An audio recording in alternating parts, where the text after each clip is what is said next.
Efésios capítulo 4, do versículo 22 ao versículo 24. Nós vamos ler e nós vamos orar. Efésios 4, 22 ao 24. A palavra de Deus, ela diz assim: quanto à antiga maneira de viver, vocês foram ensinados a despir-se do velho homem. Diga comigo, despir-se. Despir-se.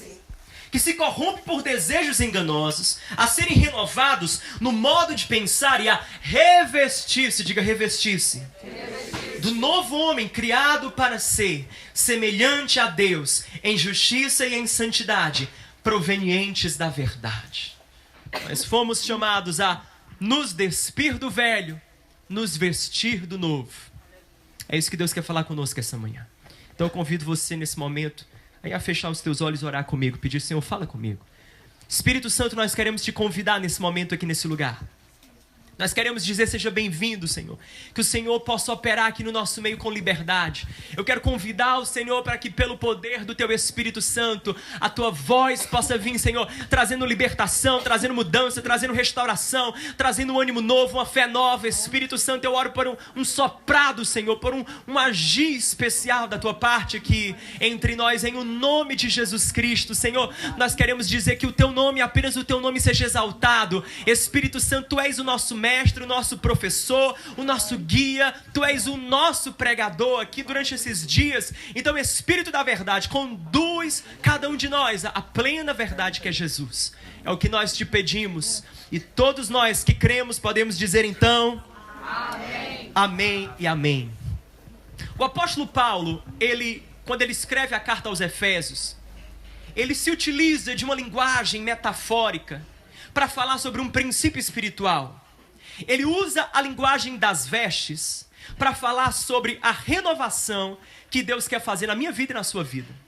Então o apóstolo Paulo, como um bom professor, ele usa essa analogia, ele faz um paralelo entre trocar de roupa e trocar de vida, entre mudar de vestes e mudar de valores. Ele está dizendo mais ou menos assim: quem aqui, quando vai colocar uma roupa nova ou vai mudar o vestuário, coloca essa roupa nova sobre a roupa velha? Quem aqui faz isso? Eu acho que dificilmente a gente faz. Quem é que coloca uma camiseta sobre uma camiseta que já está usando?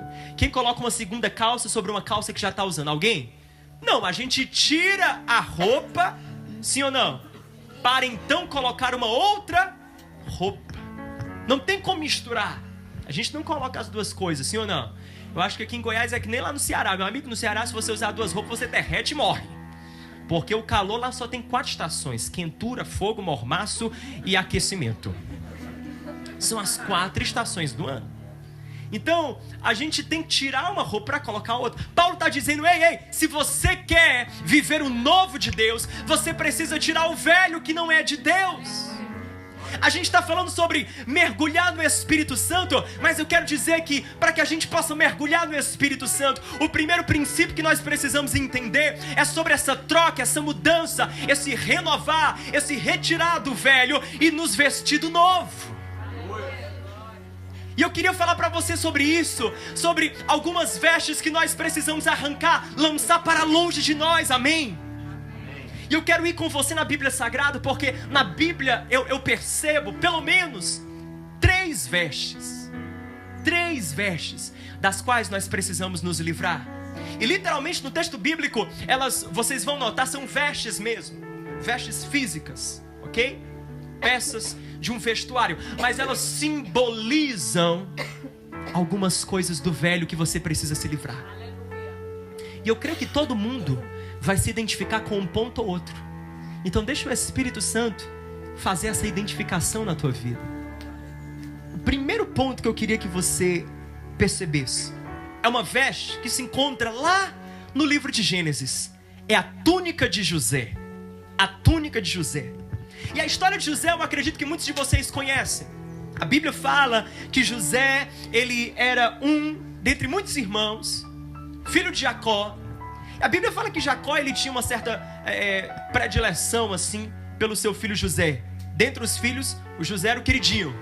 E eu não sei como é que vocês chamam aqui em Goiás e lá no Ceará, quando a gente tem uma pessoa que fala mal da outra ou dá conta para o pai daquilo que o outro fez. Lá no Ceará a gente chama de caboeta. Eu não sei como é que vocês falam aqui. A gente chama caboeta. É um menino que vai e diz para o pai o que é que os outros estão fazendo de errado. Ele entrega. Aqui é fofoqueiro, pronto. É. Agora, o que acontece é que José era mais ou menos assim. Ele ganha o favor do pai como? Sendo esse menino que vai falar mal dos irmãos para o pai. Dizer, pai, ó, os meninos estão fazendo isso e isso. Ou seja, o pai amava José, porque José era uma espécie de informante de Jacó no meio dos filhos. Agora, os irmãos odiavam José, porque José era o que entregava tudo para o pai.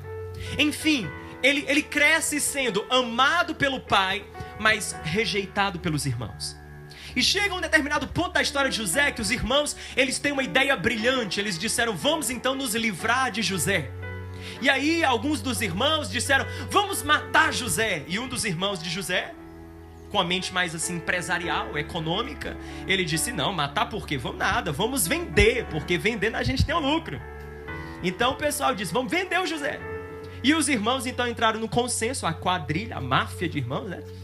Porque, meu irmão, quando os teus irmãos te venderem no eBay ou então no LX, a situação tá difícil. Aí você vai perceber que eles não gostam de ti, você tá numa crise familiar. Então os irmãos resolveram vender José. E aí o texto bíblico fala que eles colocaram José num certo buraco e a caravana de ismaelitas passou e eles venderam José então para aquela caravana. E José foi então vendido como escravo lá para o Egito. A gente conhece essa história. Agora, o texto que nós precisamos atentar é quando a Bíblia fala que José, ele havia recebido uma roupa do pai. A roupa de todo mundo, Jacó comprava na promoção, mas a de José, ele comprou nos Estados Unidos. Era uma túnica linda, uma túnica colorida, maravilhosa. E essa túnica era também motivo de inveja. Os irmãos olhavam e diziam, por que a gente tem roupa qualquer e ele tem roupa de marca? Então José tinha aquela túnica. No momento que os irmãos lançaram ele no buraco e foram vender ele, a primeira coisa que eles fizeram, eles arrancaram de José a túnica. E quando eles pensaram, como é que a gente vai dizer para o nosso pai que José sumiu? Eles disseram, bom, a gente vai falar que uma fera do campo despedaçou José, matou ele. Como é que a gente vai provar? A gente vai pegar a túnica dele, a gente vai ensanguentar a túnica e a gente vai mostrar para o nosso pai. Daí a Bíblia diz que é isso que acontece. Eles pegam a túnica de José, que estava ensanguentada, levam até Jacó. E o texto fala em Gênesis 37, versículo 31 a 35. Dizendo assim, então eles mataram um bode, mergulharam no sangue a túnica de José e a mandaram ao pai. Com este recado, achamos isto, veja se é a túnica do teu filho. E Jacó então reconheceu e disse, é a túnica do meu filho. Um animal selvagem o devorou, José foi despedaçado. Então Jacó rasgou suas vestes, vestiu-se de pano de saco, chorou muitos dias por seu filho. Todos os seus filhos e filhas vieram consolá-lo, mas ele recusou ser consolado, dizendo, não, chorando descerei à sepultura para junto do meu filho. E continuou a chorar por ele. Jacó pega aquela túnica ensanguentada, e diante daquela túnica ensanguentada, ele começa a chorar, a chorar, a chorar, a chorar, ao ponto de dizer assim, não adianta querer me consolar. Não dá pra consolar. Vocês não estão entendendo? Eu perdi o meu filho predileto, eu perdi o meu José. Vocês não estão entendendo o que José representa para mim. Não há consolo. E ele começa, nesse tempo de desespero, a rasgar as vestes e a dizer, eu vou descer à sepultura com ele, eu vou morrer com ele. No momento que Jacó perde José, ele perde o motivo para viver. No momento que Jacó perde José, ele perde o propósito para continuar caminhando. No momento que ele perde José, ele perde o significado da vida, o sentido da vida. A vida perdeu o sabor quando Jacó perdeu José. A primeira coisa que eu quero dizer para você é que a túnica de José, ela simboliza as perdas. Diga comigo, as perdas. Mais alto, as perdas. A túnica de José simboliza as perdas. Quanto mais Jacó se agarrava a essa perda, mais a sua vida afundava. Quanto mais Jacó se agarrava à perda do seu filho, a túnica ensanguentada, mais a vida perdia sentido, mais a vida perdia futuro, mais a vida perdia perspectiva de amanhã, mais a vida perdia ânimo, mais ele perdia a fé, mais ele perdia a esperança, quanto mais ele se agarrava à túnica ensanguentada do seu filho. Eu quero fazer uma pergunta para você. Muitos olham a história de José a partir da perspectiva de José, aquilo que aconteceu com ele. Ele foi vendido, escravo para o Egito. Mas eu quero que nessa manhã você olhe para essa história a partir da perspectiva de Jacó. José foi vendido, mas Jacó foi roubado. José foi vendido, mas Jacó foi saqueado, ele foi roubado. Aquilo que lhe era importante e valioso foi roubado dele. E a primeira pergunta que eu te faço aqui nessa manhã é: quem é o teu José? Quem é o teu José? O que é que você perdeu e que você não consegue largar, esquecer e deixar essa página virar? Tem gente que entra na igreja, conhece Jesus, levanta a mão, se converte, batiza, acontece um monte de coisa, entra para a liderança, entra para o ministério, mas há perdas na vida que não consegue deixar para trás. Será que o teu José é um namoro?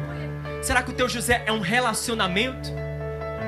Que você perdeu esse relacionamento e por causa da perda desse relacionamento, esse noivado que rompeu, esse sonho que acabou, esse sonho que foi ali perdido e aniquilado, morto, jogado num buraco, vendido para o Egito, você ficou ferido, machucado e passou a perder um certo sentido de vida.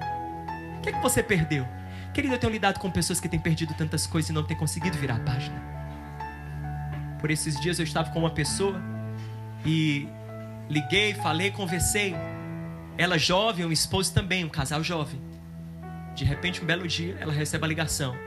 O esposo estava dentro do carro e ele foi alvo de bandidos que chegaram lá e mataram ele.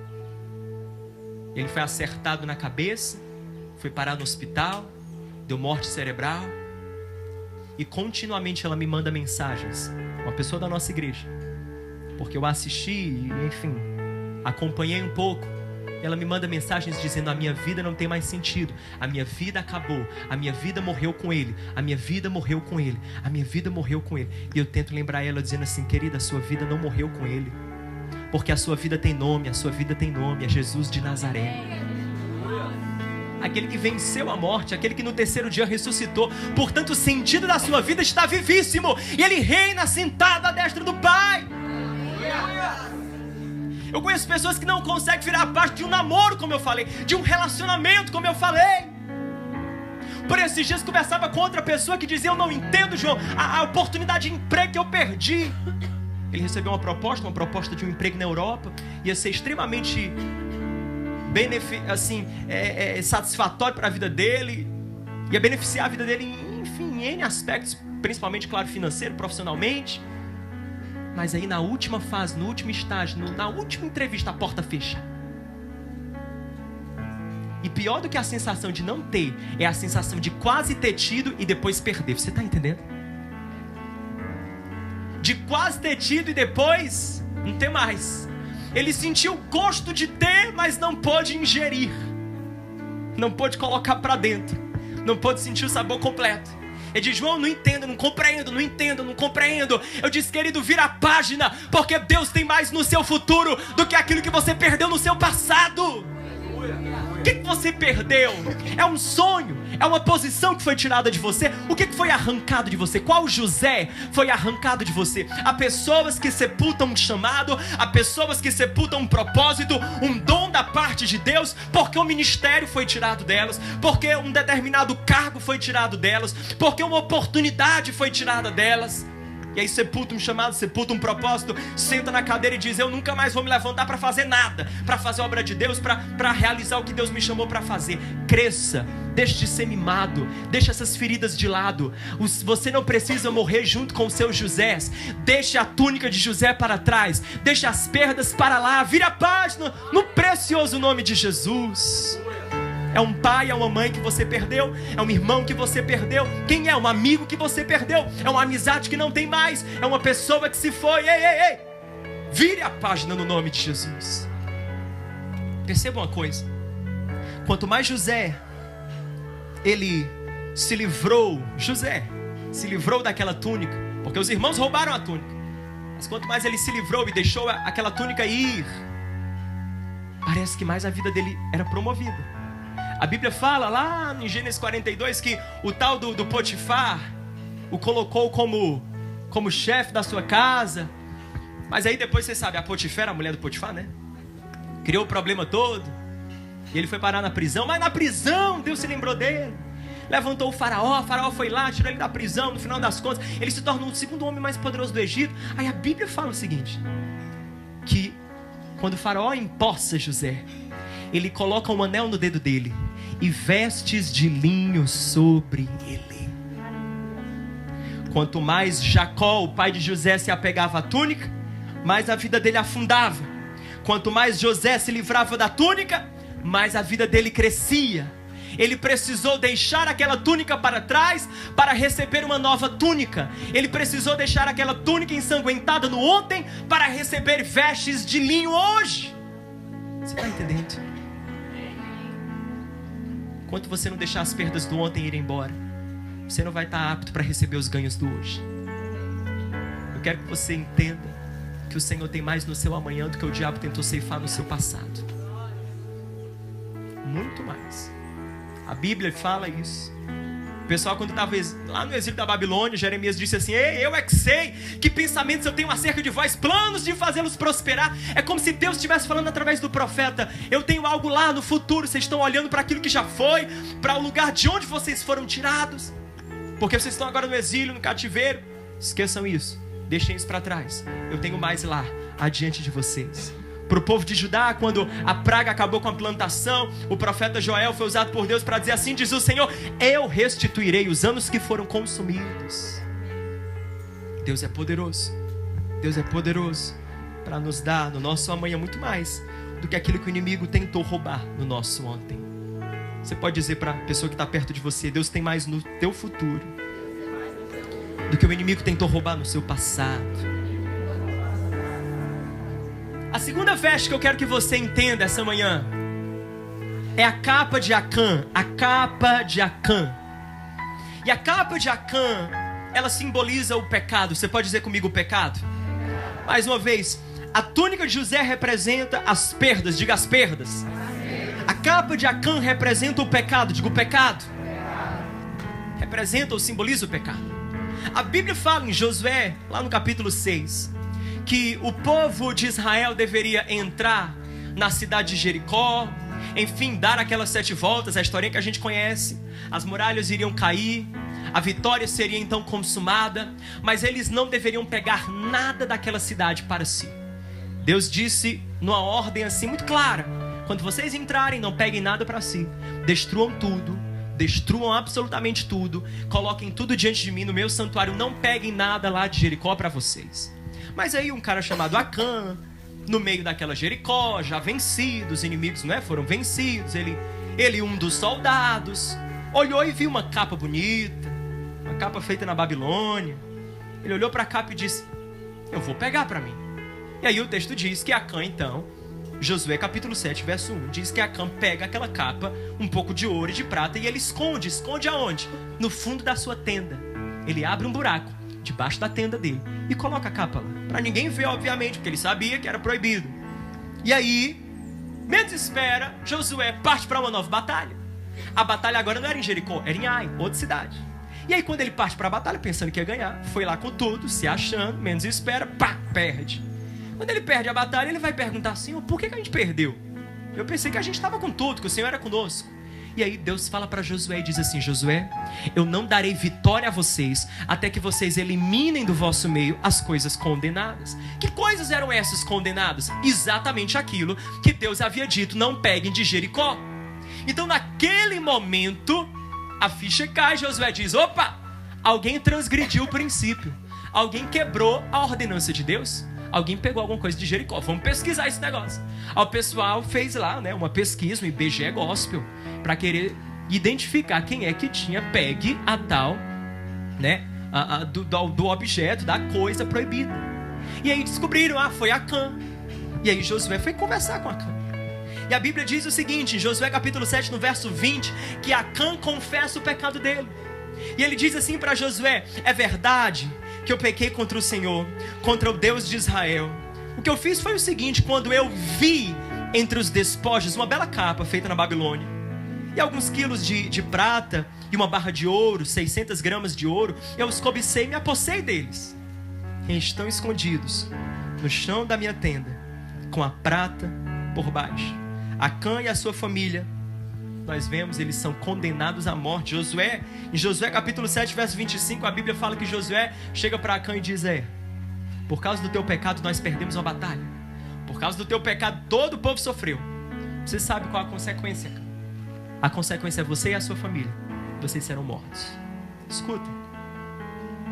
Para mim, essa passagem, ela me confronta demais.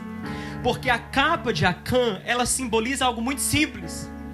A capa de Acã simboliza aquelas coisas que Deus já tem falado comigo e com você, dizendo: não conserve mais na sua vida, não traga para dentro da sua tenda, não coloque dentro da sua vivência, elimine, livre-se disso. Mas eu e você insistimos em conservar, em dar um jeito de acomodar isso nas nossas vidas.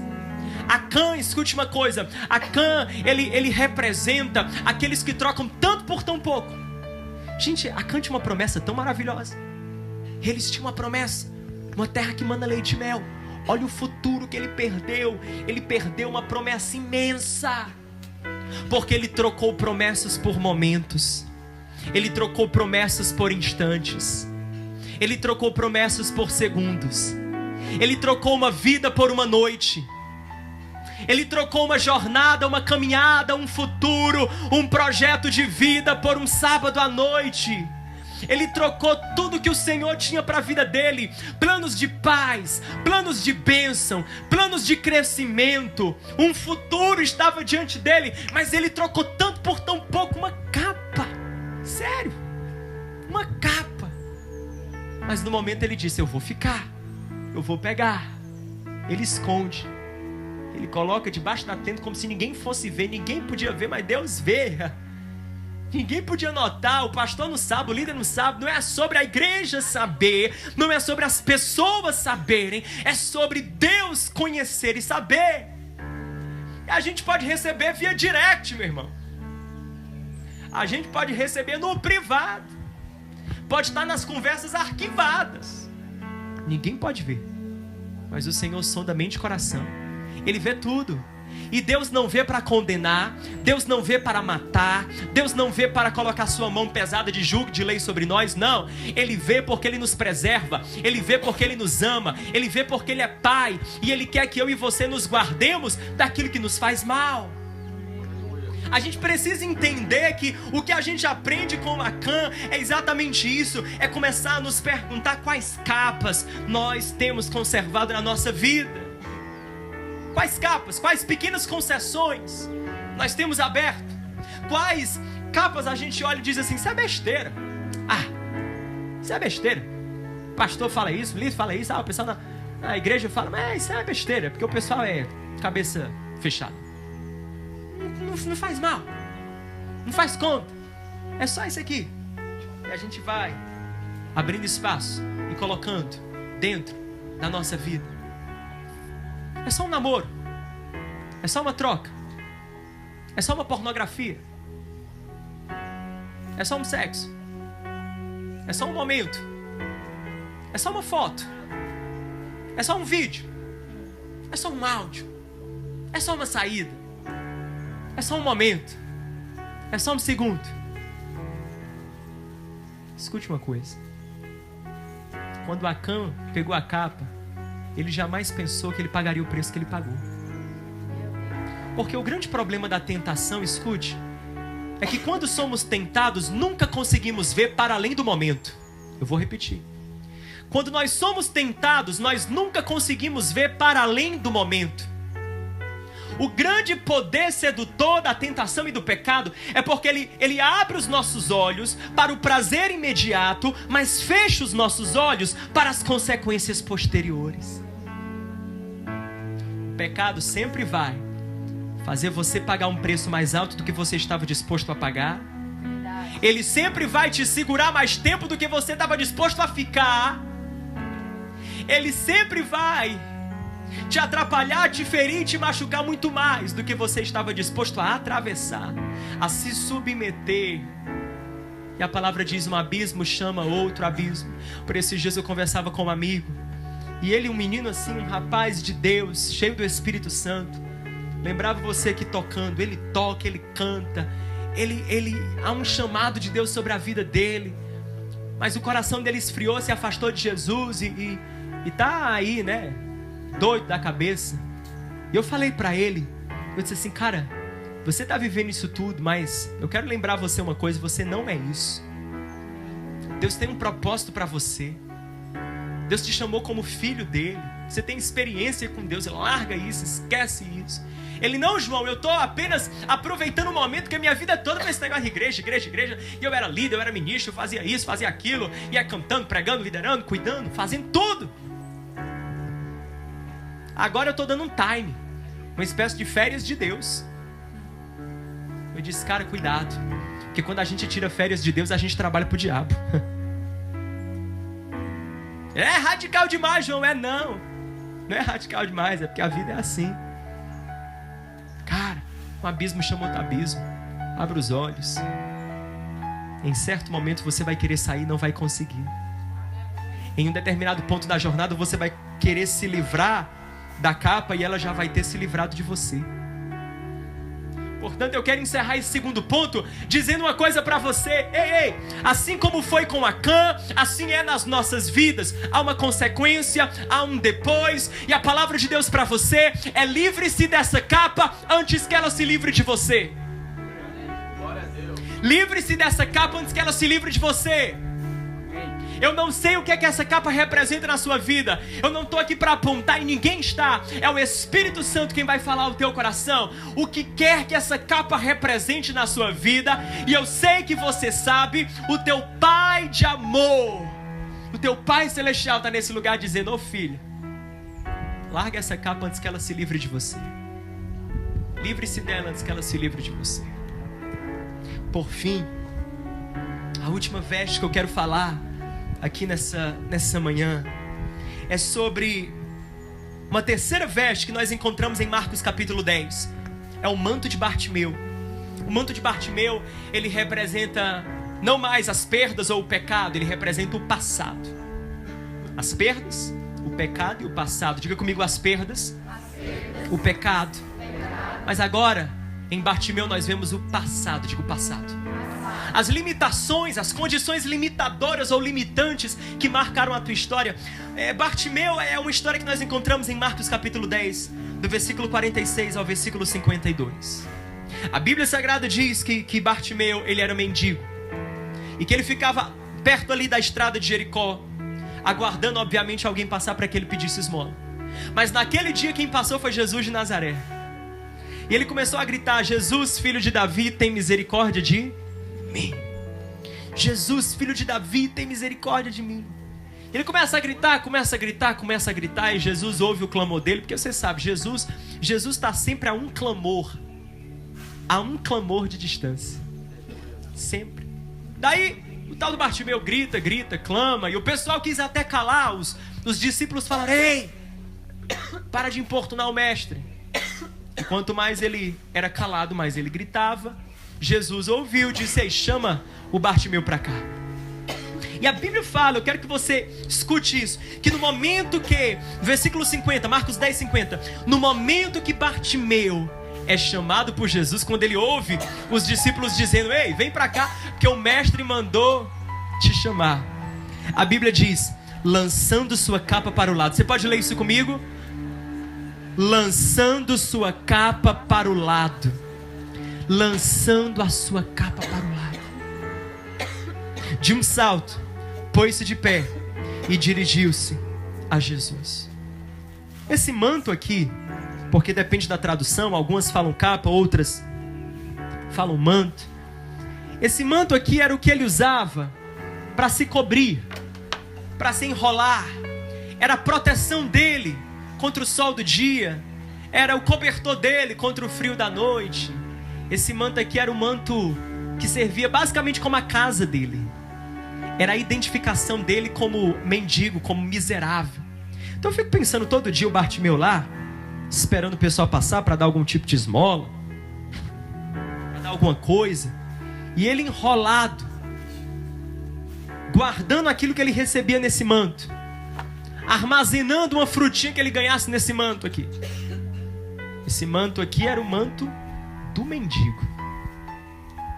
Eu não sei se você já parou para pensar, mas Bartimeu não escolheu ser cego. Ele nasceu assim. E a cegueira dele fez com que ele se tornasse mendigo, porque sem conseguir ver, ele não tinha força produtiva, não tinha como trabalhar. Quem é que ia assinar a carteira de um cara que era cego? Ainda mais naquele tempo. Hoje em dia o governo tem programas. Naquele tempo não tem isso. Não tinha nada disso. O cara era cego, vai ser mendigo mesmo. Nasceu cego, vai. Você foi fadado pelo destino a ser um mendigo. Olha a limitação, olha a marca que havia sobre a história dele. E no momento que Jesus o chama, a primeira coisa que ele precisa se livrar é exatamente desse manto que o identificava como mendigo. Deixa eu falar uma coisa para você. Eu falei das perdas, eu falei do pecado, mas eu preciso lembrar você de que existem coisas que na nossa vida são como uma cegueira. Limitações que marcam a sua história, a minha história, como uma cegueira. Coisas que eu e você, nós não escolhemos, mas que nos aconteceram. Você não escolheu nascer na família que você nasceu. Você não escolheu ter o pai que você teve. Aconteceu. E toda agressão, e toda violência, e todo abuso sofrido, você não escolheu. Aconteceu. Aconteceu. Você não escolheu o contexto de onde você vem. Você não escolheu o contexto de onde você saiu, entende? É como Bartimeu, é como uma cegueira. É uma limitação que marca a sua história. Mas Deus está falando para você: ei, você precisa se livrar desse manto do passado. Eu tenho conhecido pessoas que a todo momento elas não conseguem largar o manto do passado. Não consegue. Por esses dias eu estava acompanhando um casal, e assim, é gritante. O casal, meu Deus do céu, nada ia para frente por uma razão muito simples. Ela não conseguia deixar o passado do esposo ir para trás. Ela não conseguia largar o passado de lá. De fato, ela já havia sofrido muita agressão, muita violência moral, verbal, e ela não conseguia deixar aquilo para trás. Eu olhando para ela, disse: minha filha, você não está entendendo. Enquanto você ficar no passado, não tem futuro para você. Enquanto você não romper as pontes com o passado, não tem como você construir pontes com o teu futuro. Não tem como. Não tem como. Ou você libera um perdão, ou você aprende essa palavra chamada perdoar, que é desafiadora, mas necessária. Ou então as coisas não vão para frente, ou as coisas não avançam. A gente precisa entender uma coisa, que na nossa vida, escute, o passado e o futuro, eles são diametralmente opostos. Você sabe o que é isso? É mais ou menos assim. Imagine que essa caixa de som e essa outra caixa de som, elas são diametralmente opostas. Isso significa que enquanto eu olho para essa caixa aqui, eu não consigo enxergar aquela outra. Você está entendendo? Eu consigo ver a bateria que está perto, eu consigo ver até esse refletor aqui, eu consigo ver a lâmpada que está em cima, mas eu não consigo ver a outra caixa, porque elas são diametralmente opostas. Enquanto eu olho para uma, eu estou cego para a outra. Passado e futuro é desse jeito. Enquanto você olha para o seu passado, você está cego para o seu futuro. Enquanto você olha para o seu passado, você não consegue enxergar o seu futuro. Mas a bênção e a boa notícia é que quando eu olho para o meu futuro, eu fico cego para o meu. Quando eu olho para aquilo que há adiante de mim, é por isso que Paulo diz: esquecendo-me das coisas que para trás ficam, eu avanço para o alvo, para o prêmio da soberana vocação que há em Cristo Jesus. Ele está dizendo: eu olho para frente, eu olho para cima, eu olho para aquilo que está adiante. Quanto mais eu olho para isso, mais aquilo fica para trás. Eu estou falando de Paulo, um cara que foi violentado, um cara que foi rejeitado, um cara que foi preso, açoitado em tantos momentos. Ele está dizendo: tudo aquilo ficou para lá, e eles nem fazem mais conta na minha história, porque eu olho para o prêmio, eu olho para o alvo, eu olho para as promessas, eu olho para o propósito de Deus. Sabe, Deus quer que você olhe para isso, para o futuro, para frente, para o propósito. Jesus quer que você olhe para aquilo que está diante de você. E é por isso que eu quero dizer para você que essa palavra de Bartimeu é uma palavra para todos nós. É quando você começa a perceber que em todas as coisas somos mais do que vencedores. É quando eu e você começamos a perceber que aquilo que aconteceu lá atrás não veio para nos destruir, mas sim para nos refinar, mas sim para nos formar. Mas é necessário lançar esse manto do passado para lá, deixar aquilo ir embora, para a gente receber o novo de Deus, o novo do Senhor. Enquanto você sente pena do seu passado, você não vai conseguir ter ânimo para o seu futuro. Não vai. Tinha um rapaz na igreja que toda vez que eu conversava com ele, ele precisava sempre tocar no assunto de uma certa deficiência que ele tinha. Algo que ele nasceu, uma condição. Ele nasceu com aquela condição, sabe? Ele tinha sofrido de um derrame, enfim, quando era mais novo. Toda vez que ele conversava comigo, era a mesma coisa. Ele falava, e aí ele tinha que dizer: ah, mas porque você sabe, né, que eu sofri aquele derrame? Sempre dizia. Meu filho, vem cá. Dá pra você parar de lembrar desse negócio? Deus te fez acima das suas limitações, acima daquilo que te impede, que te barra. Para disso, para de falar disso, para de comentar sobre isso. Ah, porque eu passei, ah, porque eu tive, ah, porque quando eu tinha 7 anos eu fui abusado. Ah, meu filho, passou. Você tem um pai novo, é um pai celestial. Ah, porque eu nasci nessa condição, porque eu tenho dificuldade disso, porque eu preciso tomar remédio. Você precisa tomar do Espírito Santo, o remédio regula o corpo, mas Deus tem um propósito maior. Ele pega aqueles que não são para confundir os que são, aqueles que não têm para confundir os que têm, aqueles que não podem para confundir os que podem. É acima das nossas limitações. Você está entendendo? Ninguém que fica no banco da vítima, meu filho. Ninguém que fica no banco da vítima, da autocomiseração, do banco daqueles que se sentam nele e dizem: eu tenho pena de mim, pena de mim, pena de mim, pena de mim. O que você quer? Mão na cabeça? Não, você precisa de uma mão empurrando você para os propósitos do céu. Deus tem mais. Você não é acidente. Você é obra de arte na mão de Jesus. Filho amado do Pai. Filho amado do Pai. Então larga esse espírito de vitimação. Conta menos derrota. E testemunha mais da vitória de Deus na sua vida. A gente precisa entender isso. Algumas vestes das quais a gente precisa se livrar. E eu queria convidar você hoje a perguntar: Espírito Santo, onde é que eu estou na minha vida? Será que há perdas das quais eu não consegui ainda me livrar? Será que exatamente porque eu não consegui me livrar da perda desse último relacionamento é que eu não consigo engatar em nenhum outro? Porque o relacionamento se foi, mas as frustrações ficaram. O relacionamento se foi, mas as decepções ficaram. Ou é por isso que eu não tenho ânimo para me erguer e para projetar alguma coisa à frente? Porque eu perdi isso, perdi aquilo. Porque eu perdi essa oportunidade, porque eu perdi. Qual a túnica da perda você precisa lançar fora?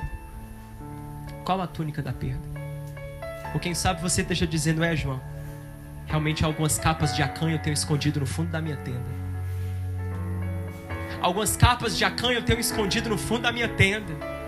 Ninguém sabe, ninguém conhece. Ou, quem sabe, até outros saibam e conheçam, mas é difícil largar, é difícil deixar, é difícil remover, é difícil... Você sabe, é toda uma obra. Tem que abrir a tenda, tirar do buraco, lançar fora. Querido, Jesus te trouxe exatamente para fazer essa obra, de remover essas capas, de remover e lançar fora. Você sabe que uma hora ou outra a fatura chega. É como cartão de crédito. Você pode papocar no shopping, mas a fatura chega. E quem sabe Deus está falando para você assim: se livra do cartão antes que a fatura chegue. Se livre da capa antes que a fatura chegue. Ou quem sabe o Espírito Santo está falando com você, confrontando, dizendo: eu estou tão enrolado no manto do meu passado. Eu de fato tenho estado no banco da vítima, da autocomiseração, daquele que tem pena de si. Mas hoje eu quero me erguer desse lugar. Hoje eu quero me erguer desse lugar, no nome precioso de Jesus. Não é para mim, não é para ninguém que está nesse lugar, é para Jesus. Deus me trouxe esse lugar para convidar você a uma jornada de transformação, a uma jornada de mudança, a uma jornada de mudança. Enquanto o louvor volta, o louvor pode vir. Eu queria convidar você a nós termos juntos um tempo de oração, amém? Nós abrimos o nosso coração para o Senhor, porque Ele tem vestes novas, vestes novas. A Bíblia diz que Jesus, quando Ele foi levado lá para o Monte Calvário, no caminho, uma das coisas que fizeram foi arrancar de Jesus as suas vestes. Mateus 27:31 diz que depois de terem zombado dele, tiraram-lhe o manto. Jesus foi despido da sua dignidade. Jesus foi despido da sua glória. Jesus foi despido da sua posição real. Jesus foi despido, você entende?